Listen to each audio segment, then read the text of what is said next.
This morning in the Atlanta airport, no one's missing a meal on Mac Wilburn's watch. With 11 restaurants to serve passengers, he's got dining for every destination. And it all started when Mac talked with First Horizon Bank about opening a franchise in the airport. Now it's open for business and cleared for takeoff. First Horizon Bank. Let's find a way. Go to firsthorizon.com/Mac. First Horizon Bank, member FDIC. There's a fine line between genius and insanity, and we're walking it. It's the Marketing Madhouse.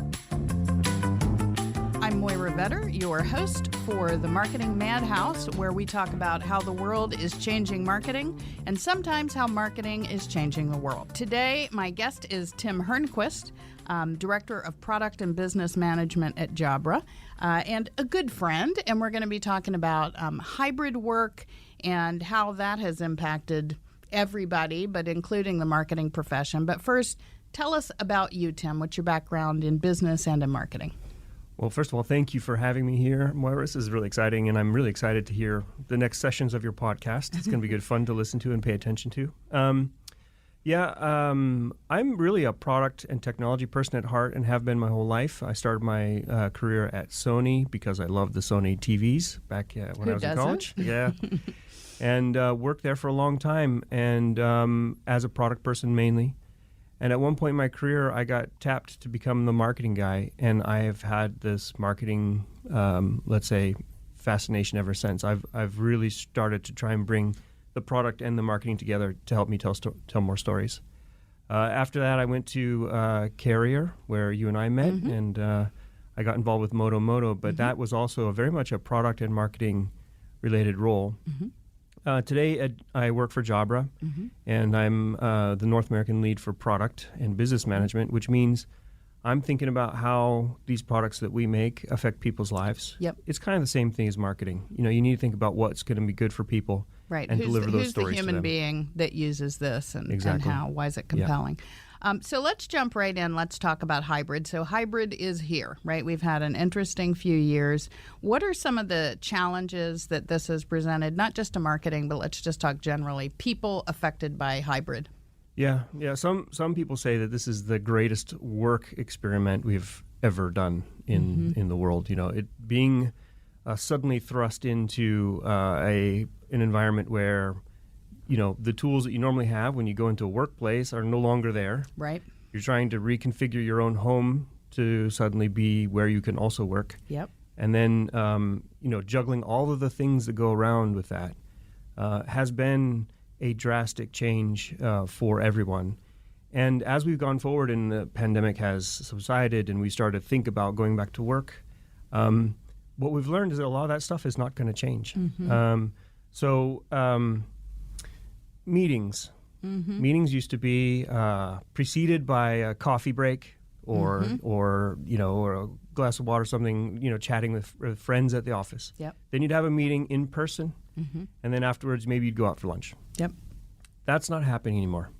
What we've seen in the state of hybrid today is that 80% of all meetings are either fully virtual or hybrid in nature. That means it's including at least one a component that's virtual hybrid, person at least joining that.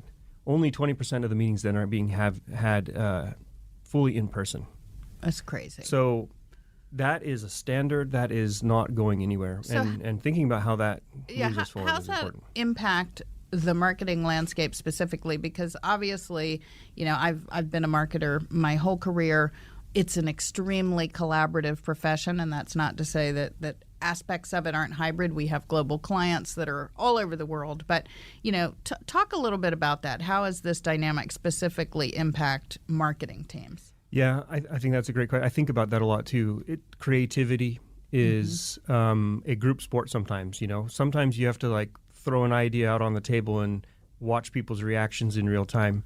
That's difficult now, I think, if you're not actually in the group with your team. However, there's all kinds of creatives that are super nerdy computer guys that are sat in front of their PCs and they can create things. They're digital creative guys that create amazing stuff, and they're best served not in a group atmosphere. They're best served sat at their home, in the quiet where they can really focus on their work. So I think there's pros and cons for both for marketing teams. I think harnessing harnessing the situation for what it is. Yep. Understanding what each of the team members need, understanding what the marketing goals are for your specific project or task. If you get that sort of sorted out, there are many things that marketing leaders can do to create cohesion in their team, give them some benefits, also ramp up the productivity and creativity. And I think there are tools and there are things we've learned over the last 3 years that would really ramp up some teams' performance. Well, and I think that's where the world is like marketing, right? All these impacts that we've seen in terms of how we collaborate and how we work as marketers, real innovation comes from being able to adapt, right? And opportunities come from being able to adapt. So I agree with, initially it's how are we going to do this? And you first start by trying to replicate your system in a virtual reality, and then you go, wait a minute, this is something entirely different, right? How do we create something new and make different and better connections? One of the things that you have mentioned before, and I know we're going to talk about it in the next segment, is psychological safety. Can you talk about what that is? Well, Jabra, in conjunction with a few other partners, have done a successive research study over the last 3 years. And the current output of that research that we're doing has given us some really, truly interesting insights. And you'd imagine Jabra as a technology company that's providing collaborative technology, headsets and cameras for collaborative working, would be pushing buy more tech. But what I love about this study is that we've taken a real human approach to it. And so it's not necessarily technology first. And I think marketing teams especially have jumped to Monday.com, or they've jumped to any sort of like project management software where people can log in from where they are and, throw some technology at it, and suddenly it's going to be better. The human part of it, which I want to talk about, is that people are performing best when they are feeling like they're in control. And in a hybrid world, control equals more or less autonomy. The autonomy to decide where I'm going to perform best for my team. How can I be most creative in my role in the marketing team? How does that work for me? Sometimes these younger people who are just starting off in their career have just started at home. Right, they don't know what They've any never of it worked is. in an office. Yeah. They don't even know what it's like to be in a marketing team in a person, right? So it's really interesting. The phrase that keeps occurring to me as you're talking about this is user experience, right? I mean, that is what marketers do all the time, right? How will the audience engage with this? What is their experience? And I think about that from the websites of 20 years ago to today. Everything has to be intuitive and everything has to serve the user. And I think that's exactly what you're talking about as it relates to employees being effective or marketing teams, connecting in a productive way. And also connecting with their consumers or their companies they work for, right? They need to understand that. I think one of the psychological safety issues that we have in this study, that we noticed in the study, is that without autonomy, you're less likely to speak up about what's going on. That's kind of the psychological safety part, right? Feeling comfortable to speak up and play my part in the team. If for some reason you're forced to come back in the office and you don't want to, being able to have that conversation with your marketing leader to say, look, this isn't working for me, and then having that company understand that and maybe build out tools. Well, and I think it feels different, again, having been somebody that had the benefit of pretty low tech early in my career, it's very different to sort of sidle up to somebody and say, can we talk for a minute, than it is to be both of you on screen of equal size and feeling very exposed and recorded while you're bringing something up. So I think the safety idea is a really good one. It is a very different experience to raise ideas or to challenge, common thinking on things. I've seen a lot of marketing teams sitting around big tables, to create that sort of collaborative experience.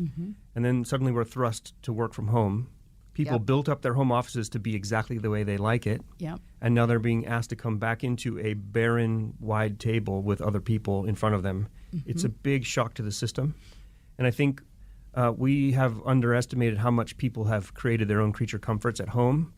And we have not invested in the creature comforts at our offices to kind of offset what people have lost. And it's also psychological safety. Like, I don't feel comfortable in this new space.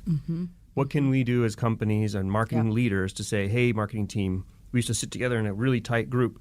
Now we're not used to that because 3 years of being at home. How do we recreate that group mentality or feeling performance? Well, you've been to our new office, and I mean, that was a big part of our building out our space, was creating very different kinds of spaces for different people so that you could work this way in the morning and that way in the afternoon, or over there at the Starbucks, so that there is variety, right? Because there isn't a way that you work. There are lots of ways to work. Yeah, I really commend you for your new office. It's beautiful, first of all. And secondly, you took some time to think about what you need to do. And that's also a thing we found in the research study, that 50% of the companies we've interviewed through this study have said they don't know what they're doing. They don't even have a plan. It's sad. The other 50% have a plan, but it may be hot desk.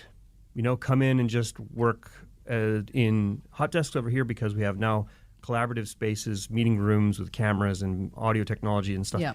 Because that felt like how you do virtual meetings in the office. Right, and that hoteling thing, it's like you don't have a feeling, a piece of this thing, right? It's you want to belong. Yeah, or you lost what you had before. Exactly.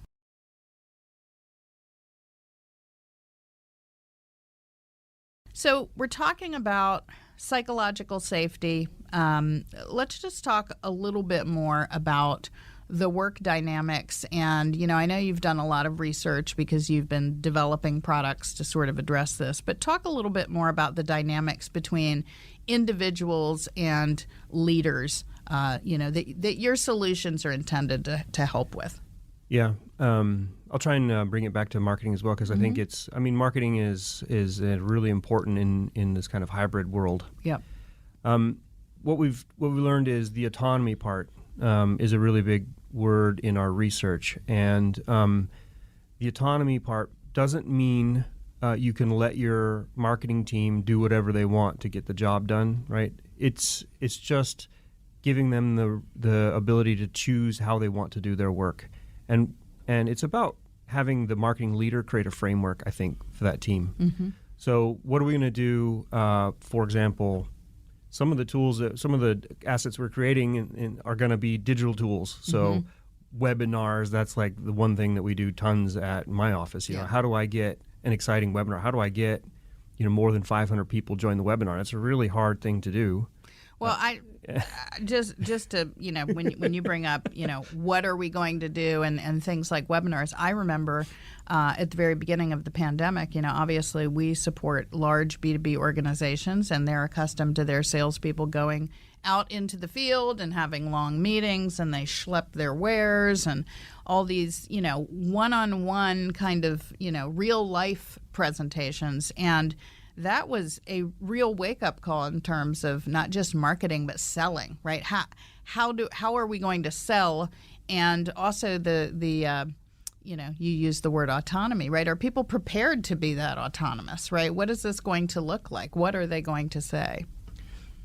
Let's say we've given them the autonomy. They're becoming creative on how they're going to do some of the stuff that a marketing team does, create the assets, do the work. Yep. And the autonomy has come back in your team that many people would like to have at least one day at home to work. But it's been difficult to decide which day, for example. Yes. So I think what we're talking about there is having marketing leaders think about how to work within that a little bit of chaos. It just needs to be a little bit structured. And what we talk about in terms of the tools in order to enable asynchronous or a flexible or a hybrid way of working starts to look like a place where people are at equal footing, both at home or in their third place. A lot of the younger creatives like to work from a different place altogether. In the park. Yeah, they can't sit in one spot all the time, right? So Yeah, and maybe they moved to the beach. Right. And that's a lot of people did. Yeah. Yeah. So how do I give that person an equal footing to the guy who wants to be right next to me in my office? And I love that because I can say, go do this or go do that, or how are you working on, or how's it going? You have that easier conversation. So, but how do I create an equal footing for those two people? And that's a lot of things we think about in terms of tools. Yeah. Yeah. And that is a lot of people don't think about both sides of it. So you need to create an office that has the tools that allow teams to perform in a virtual hybrid world. But people also need to have that stuff at home. And if they're not equal on both sides, some of the stuff that I want to talk about is going to happen. Yeah. Virtual fatigue, misunderstandings, delayed performance, trouble in your team. Or not being able to get the right, feedback or input you need. I mean, when I think about, market, a huge part of marketing, at least on the agency side where I live, is about hearing people and hearing unspoken, right? Seeing unspoken cues, reading body language, hearing the person that's not talking, Right. And so there's a lot of those subtleties that happen in presentation. And so, I can remember a couple of years ago giving a huge presentation to 15 people, and the web technology we were using to do the presentation, I could only see my presentation. I could not see the 15 people. An entirely different experience, both for me as the presenter, but I'm sure the audience, because if people are, snoozing and I'm in the room with them, I can tell, all right, look, you're over this. Let's move to the next thing. So I do think that tools are critical to that, effectiveness ultimately. So why don't we talk a little bit about that? Why don't you start with some of these tools? Because obviously I got I had some experience with this, but before we went into the pandemic, I would say back 2015, we had an employee that was living in Sweden, and she worked off hours from her standard work day, what would be a standard work day, and she was on screen, on Skype, all day long with us. And so we had one other virtual employee, and so they stayed on screen. And what we found when she came back to America and came into the office, it was like she had never left. There was really the whole idea of having seen the face, not just, being in a Slack channel with somebody, was really key. So that being able to see and hear people, I think is a really big thing. So why don't you talk a little bit about that? Yeah. We've set out over the last decade, basically, trying to create products for people to concentrate better in the office. Yep. So block out things, focus on your work, work on your spreadsheet, whatever it is. But now through the pandemic, we've pivoted our product development, and we now have started creating products that help people have equity, meeting equity. We say that word a lot in my industry, meeting equity, and that means having an equal seat at the table in meetings, which means a lot of those psychological safety things can be solved. Like, if 80% of the meetings that I'm having are virtual, that means I'm not in the room most of the time, which means I don't know if my boss knows I'm doing a good job. Okay. Or the boss is like, I have no control of this team. They're everywhere. I don't know where they are in their projects. I've lost control. I'm feeling very vulnerable, and I don't know if I'm going to deliver the performance that I need to deliver for my team. Yep. So what we try to do is we try to create things that help with that. Zoom, Microsoft Teams, all these platforms start popping up. Everyone starts to use them, but they're using them with whatever was left in the office, whatever they happen to remember to bring home with them, or oftentimes it was just the laptop camera or laptop microphone. And that's when you start. Which are never the top of the line, let's face it. No, they haven't been a tool that many people have used, to be honest, as well. So suddenly you're having meetings where you can't see the person or even hear them very well, and that's just crummy. That's no good. And we also started to hear that if you're on from 8 to 5 at work, or then most of those meetings you're going to be in front of your laptop not moving your body around. Right. Well, you might have gotten up and gotten a cup of coffee at the office or chatted with some people. Yep. That movement has slowed down. So how can we create things that help people think about that? So it was around improving, first and foremost, the audio quality. Meetings are not going to be good. Marketing teams are not going to be effective if they can't hear what everybody says, and there's not ability for everybody to chip in when they want to chip in. So when you chip in, the audio has to be good. People have to hear your voice as if it were right there in the room with you.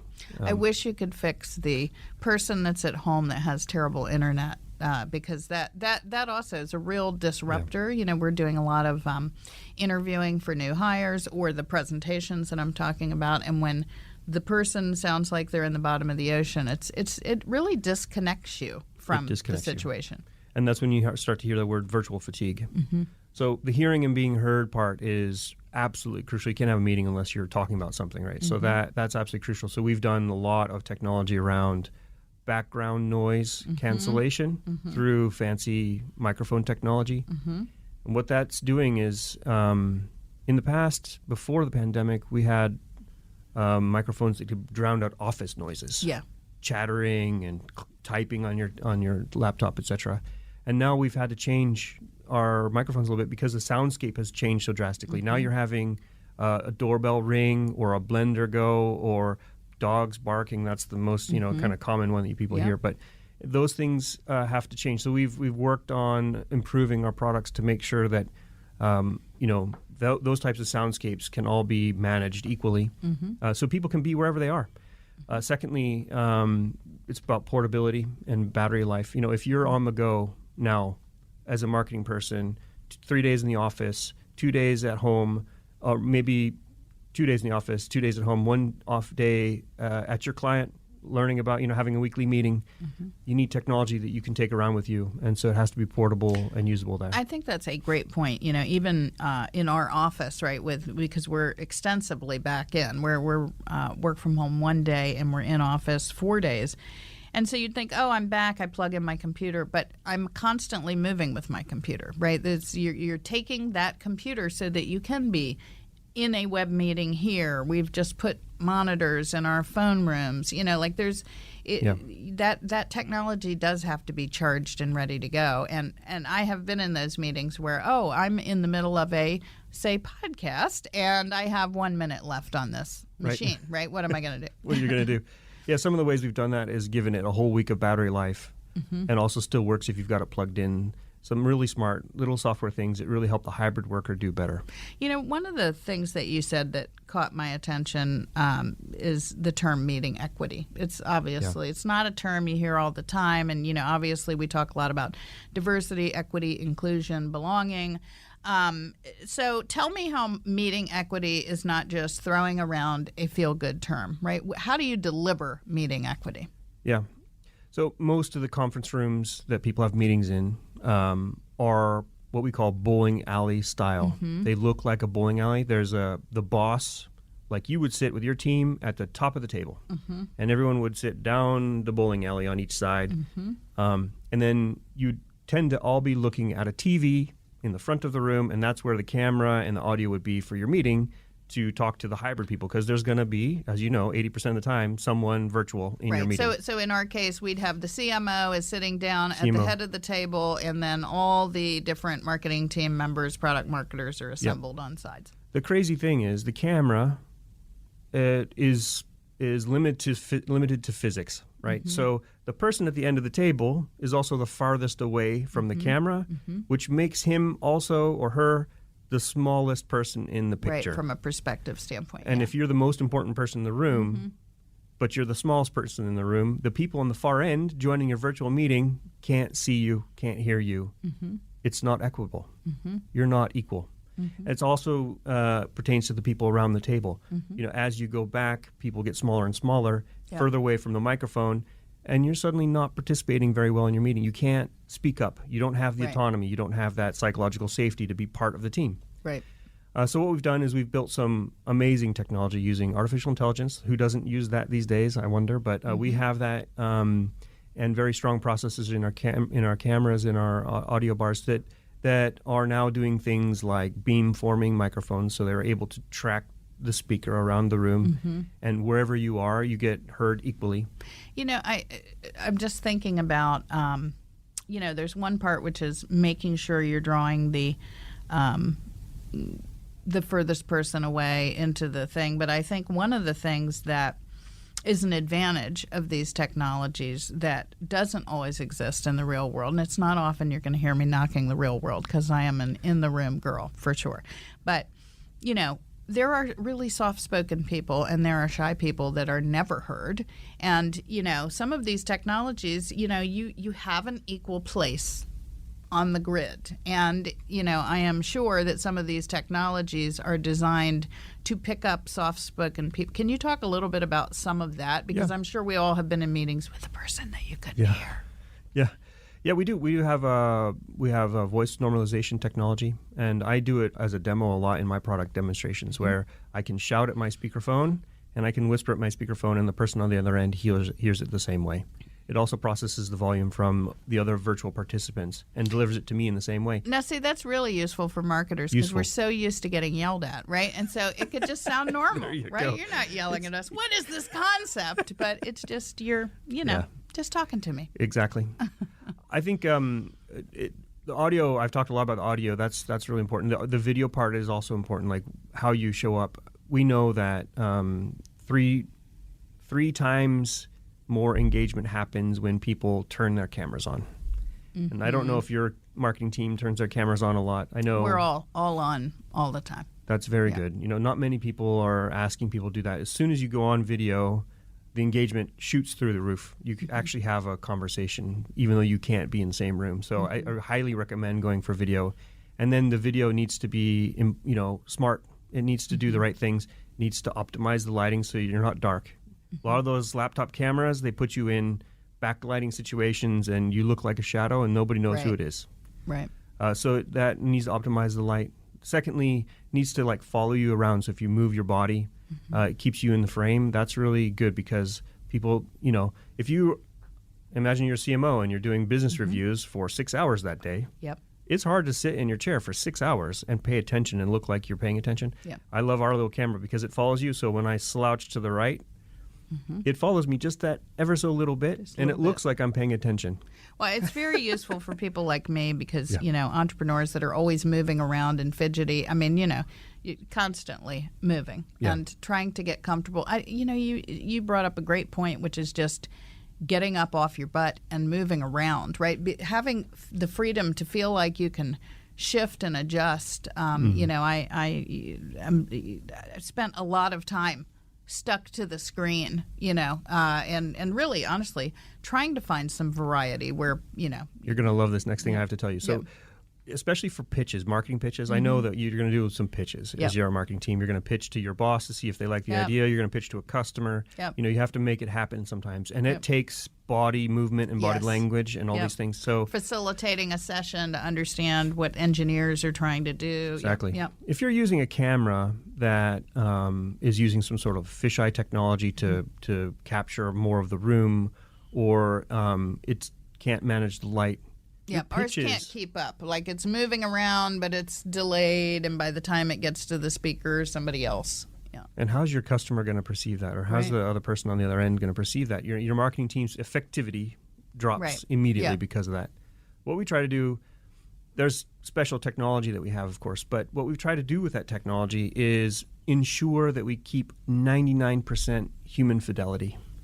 What does that mean? Okay, now we got a big word. Human fidelity. Human All right, fidelity. talk to me about human fidelity. So fisheye lenses bend the light that comes into the camera to show more than it should, right? And so you have some distortion effects of the image. You may see that the room has got curved a little bit, or people's faces seem a little bit distorted, or people on the fringes of the frame are out of focus, stuff like this. That's not good for engagement. That's not good for creativity. That's not good for teams at all. And so what we've tried to do is we've created a lens technology that ensures that the humans in the frame look 99% like they should look as a human. Oh, that's great. And there's some cognitive dissonance going on if you don't have that. Mm-hmm. Well, and that's that exact example I gave of trying to present an idea. And, when you're, again, pitching sounds so salesy, but I mean, it's presenting an idea and seeking feedback. And if you can't see the people, you don't have feedback. Exactly. Yeah. So if you've created this scenario where you're pitched to your customer and you're not getting feedback and they can't see what you're doing, you're not going to win the pitch. Mm-hmm. And so I really do think it's important for marketing leaders, especially with the marketing budgets people have these days, all the ad tech they have to pay for and all the technology you have to pay for. Mm-hmm. Do not forget about giving the tools to your teams so they can engage with their customers or engage with other team members, so that the creativity can continue as it did before the pandemic. I even think of it as a, again, you're talking about these ideas of equity and fidelity and sort of, bringing everybody together, right? Bringing everybody together.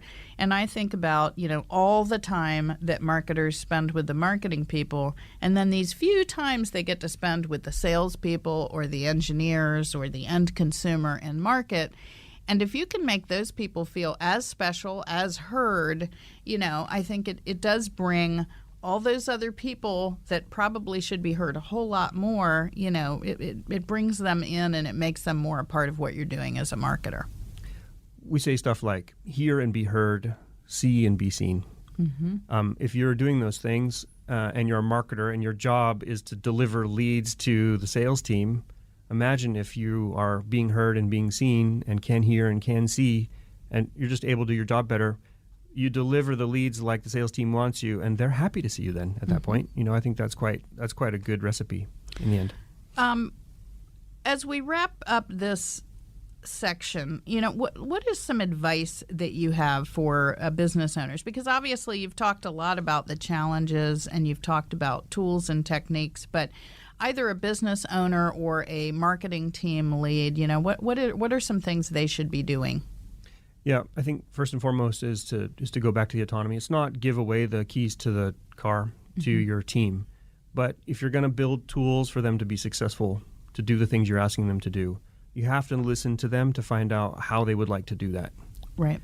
And the listening part is really important. So I really would like marketing managers to say, what are the concerns people have with being in the office or being at home? Because people are different.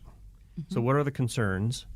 What are the concerns about the office? Don't just build your marketing wing if you moved in new office. Don't just build it thinking that you know what's right for everybody. Right. Or build it to look like the old one did, but be 3 times bigger. Yeah. Right. You need to talk to them to figure out how they're going to feel comfortable in this new hybrid world, moving back and forth from virtual and in-person meetings. Yeah. And then create the technologies around that.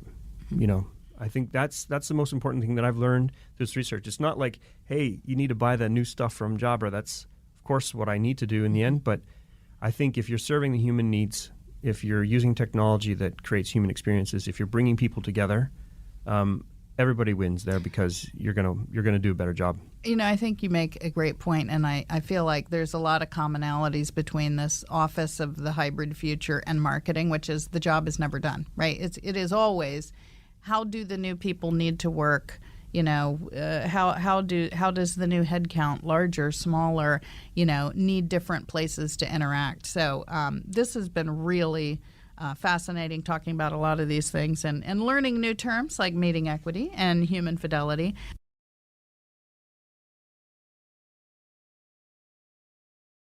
Tim, I really want to thank you for being my first friendly on the Marketing Madhouse. People who have been in this marketing community together know that you and I are no strangers to each other, but I just always enjoy talking to you because you don't just deal with the topics. You do talk about the humanity of it. And, we wouldn't do these things if we were just building websites and making collateral, right? We're doing things to change the world and help people. Some people also know we have teenagers the same age, and moving into a very technology-heavy future. causes me a lot of concern. So bringing the human part is something I try to teach my children as well. Yes, and calculated autonomy, right? Yes. That's Calculated, comment. exactly. Calculated autonomy. So I want to bring us back to a final question on marketing and brand leadership. It's really hard to find companies that do a lot of things well. I think a lot of people, when they think about, the legends of marketing and advertising and the brands that we all know, some people know of the greatest products in the world, or they know of a company as being a huge corporate citizen and very invested in philanthropy. But I'm interested in, can you talk to me about a company that's doing three things amazingly well? Marketing their brand, so they just kill it with marketing. Internally with their employees, so they have a strong employer brand, and this community piece. They're a good corporate citizen. They're sort of working on a legacy. Can you think of a company that you think fits all three of those, and tell me about them and why? Yeah, I had to think about this. I think you're right. It's hard to find those, unique companies that can pull all three things together. And as I am getting involved in mountain biking with my oldest son, I naturally gravitated to that because it's pulling on my heartstrings a little bit at the moment. And so I looked at a bunch of those companies. Are they doing those things? And even in an area where I thought would be quite full of this, it was difficult to find. Actually, there's some great promising ideas, but they didn't quite pull it together on all three. And so I ended up really looking at Patagonia. I know it's kind of a standard. I knew you were going there. I knew you were going there. Yep. I think there are a couple of smaller brands. I think Patagonia is easy, and I think everyone knows, so I don't need to describe it so much. But I think there's a couple of smaller brands that are trying to follow up on that. And there's this one small brand that I wanted to bring up today that, and maybe even pitch them a little bit, is called PNW Components. Okay. They're based out of Sacramento, but they call themselves Pacific Northwest. I like that. I love it when there's a name that has components in it. You had me at components. Okay, so tell me about PNW Components. Yeah, so, small company, Sacramento, but they call themselves PNW, Pacific Northwest, so they're hitting above their weight right away. I like that. That's a good idea. And they're solving a problem, I think, that is relevant one, especially as a dad who has to buy a bunch of mountain bikes. Giving folks an opportunity to buy great products at an affordable price. Mountain biking is very expensive, and so they're doing great stuff, products for families that are trying to, the more people can buy mountain bikes, the more people can mountain bike, so the industry will thrive through that. Right, they're growing a movement by making the bikes accessible. And they brought a family feeling to it, so they have a nice family going in. It is a husband-wife duo, but they've expanded drastically, and they brought marketing expertise from their former marketing jobs. One of them has worked at Amazon, so they know how the operations of it work. And I think what they've done is they've tied in a great brand idea, a great concept for what they want to do and why they're doing it, and they've just made it beautiful. Their websites look great. Their websites look like their products. Their products are eye-catching, and they're serving good purposes, and they're well built and well made. So pitch them as kind of an up-and-coming small brand that I have high hopes for. That sounds amazing. I love the, I love the husband and wife duo. I'm a product of a family business. That's where I started. My parents had a pharmacy, and so I took the bus to the pharmacy in the afternoons and worked there with them. So I am all about some family business. But I do think some of the best entrepreneurs are the people who have come up in amazing organizations, like you talked about, the Amazon. You go and you learn and you see how the big boys do certain things, and then you say, I love this part of it, but really we're going to do this part too. That's exactly what I thought as well. Yeah. They're doing an activity that they love, right? Mountain biking is a thing. It's an easy thing to love for me. But, they've taken the marketing ideas from some companies. They've taken the operations and the e-commerce, especially from some companies, and applied it to a niche that they thought that they could perform well in. I think it was a smart move.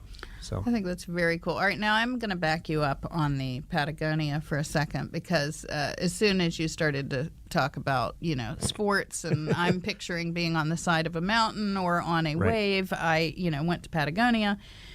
So talk to me. I know you said it's obvious why Patagonia, but just talk about why it's obvious Patagonia. Well, they walk the walk. They walk the talk, I guess is what you say. So they have a clear focus on the environment. They have a clear focus on doing good in the world and doing good for their employees. And you can see that through their actions. Even simple marketing ideas that they have, like, hey, we're doing a limited time offer, which is a total sales push. But to take advantage of that local limited time offer, make sure you buy it locally near you so we don't have to ship it across the country for you. Right. I think that's a really nice touch. Exactly. Not many people do that. So easy to do. Yep. You do have to think through the processes. It's really thinking things through all the way to the end. It is, yeah.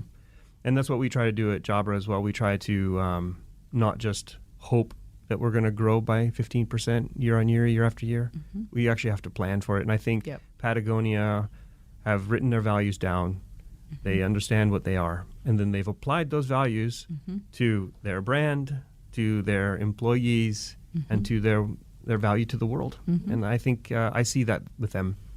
I hope more brands would do that. I do too, and it's totally possible. I mean, but you have to start with all those things in mind at the beginning on the napkin, and I think that's the hard thing to do. It doesn't start with the dollar.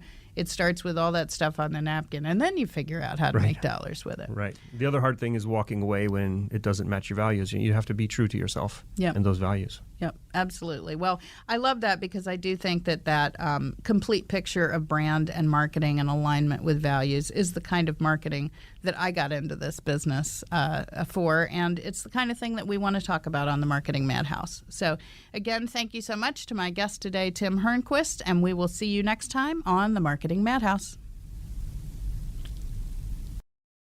Tonight in Arkansas, there's a mother tucking in her daughter and turning off the light. A business owner is burning the midnight oil. An at-home dinner date is plating up possibility. And it's all happening under one roof. How? The power of a conversation, like the one John from Integrity Solutions had with First Horizon Bank about his vision for a sustainable mixed-use building. Now it's not just words, it's life. First Horizon Bank. Let's find a way. Go to firsthorizon.com/John. First Horizon Bank, member FDIC.